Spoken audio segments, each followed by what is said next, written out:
Caddis Maximus here, this time with a review of the VSS V5 Through Night High Power flashlight. This is the, I guess, the Basic Survival series or something. That's what the BSS stands for. And this is a upgrade from the BSS V4.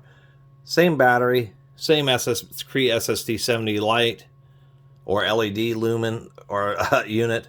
Same really aggressive, I guess, self-protection ring at the front. Just upgraded electronics so it can deliver about 125 more lumens. So 2500 or so. This is like 2660 or something. This is a bit more expensive, but on sale, it's right around 60 bucks. It does have a lockout mode, which is handy. So when it's locked out, and I don't know if they had this on the V4, that may be one of the upgrades, but as we can see, it just flashes a red dot. We do have a slightly better switch, being all metal. Of course, it still has the glass lens. It does have a tail switch.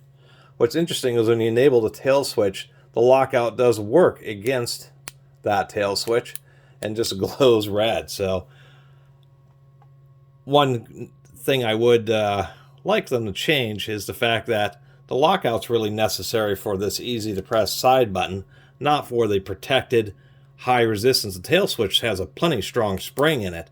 That's going to be difficult to accidentally press. So if they could figure out some way to get around that anyway. You press and hold and go into its... There we go. There's our normal mode. This is not variable or not continuously variable. It only has 3 levels: low, medium, and high. And that's it. And then they have that super low, like, you know, in your car mode. You can barely see it. The color of this is a little bit deeper. It's about 5000K, still advertised as a cool white, but doesn't seem quite like 6000K. It's a little darker or a little bit less blue than, you know, the traditional car headlights and that type of stuff. Otherwise, once you have it unlocked, whenever you do the tail switch, it's always on full power. Now this is I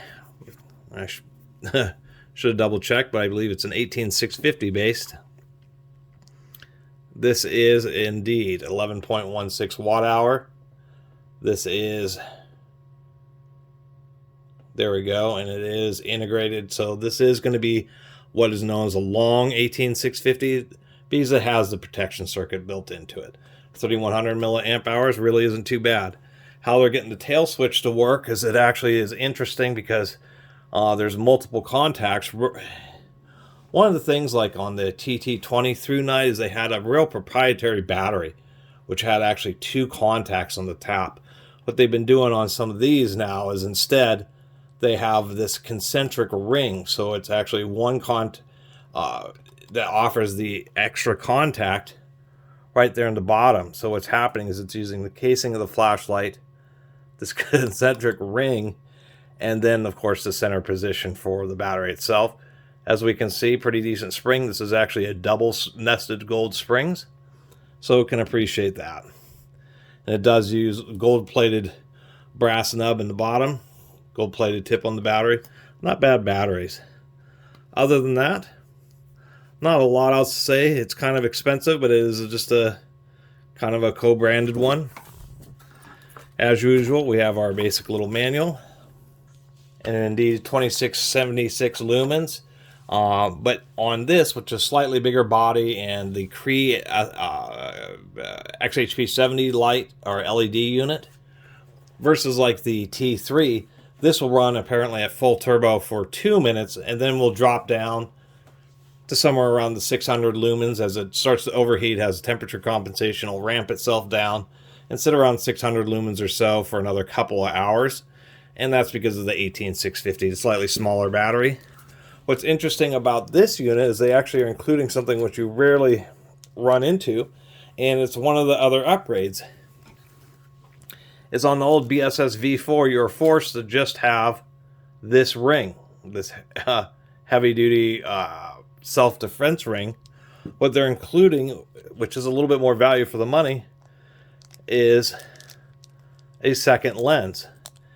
And it's kind of interesting because, as you can see, this lens is integrated into or is like a red night vision one. See that? Which I think is, I guess, for this being a kind of a survival co-branded light, I can see why it comes with a red filter. You can see that there. But it's not really something I'm going to use. But it is neat that they do include it and that it is coated. It is still tempered glass. Of course, the obligatory pouch. We do have a belt clip. It was not pre-installed on this unit. All on the T3 it was. Once again, this can only go on one side of the light. But as a saving grace, it is a dual direction clip, so you can either go that way or this way. And of course, the obligatory lanyard with, should be, spare O-rings and a spare port cover. And yes, indeed. I was looking at this, so if you just wanted to swap out and use this ring, apparently the glass lens is actually, that is an O-ring. It's just held in place by an O-ring, so you can use a pick, get that O-ring out, and then just use this as a replacement for the sharp-edged lens cover. Technically, when you're running this like this position, you have two lenses in it. And so there it is.